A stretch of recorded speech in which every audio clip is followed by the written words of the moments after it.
പ്രിയപ്പെട്ട കുട്ടികളെ, സുഖമാണോ? ഇന്ന് ഞാൻ നിങ്ങൾക്ക് കിച്ചു എന്നു പേരുള്ള ഒരു കുട്ടിയണ്ണാന്റെ കഥ പറഞ്ഞുതരാം.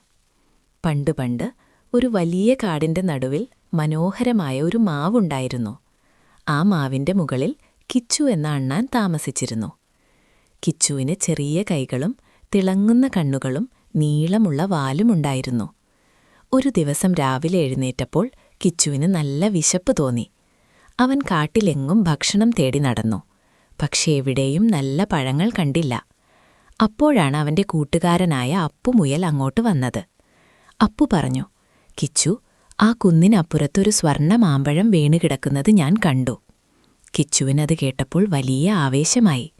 അവൻ മെല്ലെ മെല്ലെ കുന്നിൻ മുകളിലേക്ക് നടന്നു തുടങ്ങി.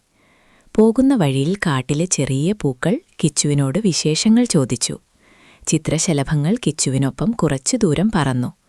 കിച്ചു അരുവിയുടെ അരികിലെത്തിയപ്പോൾ അവിടെ തണുത്ത വെള്ളം ഒഴുകുന്നത് കണ്ടു. അവൻ ദാഹം തീർക്കാൻ അല്പം വെള്ളം കുടിച്ചു.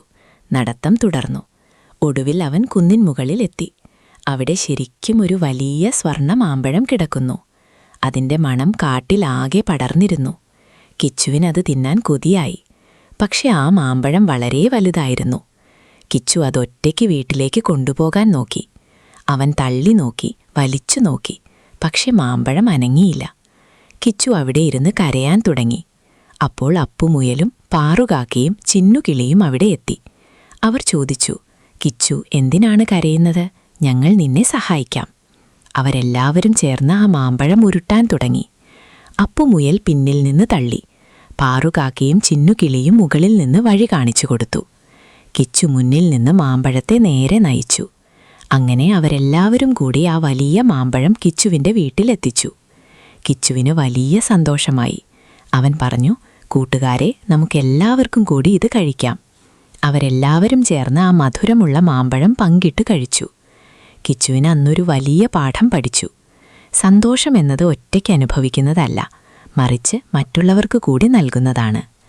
ഇപ്പോൾ നേരം ഇരുട്ടി തുടങ്ങിയിരിക്കുന്നു. ആകാശത്ത് നക്ഷത്രങ്ങൾ മിന്നിത്തിളങ്ങുന്നുണ്ട്. കാട്ടിലെ പക്ഷികളും മൃഗങ്ങളും എല്ലാം കൂടുണർന്നു ഉറങ്ങാൻ പോയി. കിച്ചുവും അവന്റെ ചെറിയ കൂട്ടിൽ ചുരുണ്ടുകൂടി ഉറങ്ങി. നല്ല സ്വപ്നങ്ങൾ കാണൂ. ശുഭരാത്രി.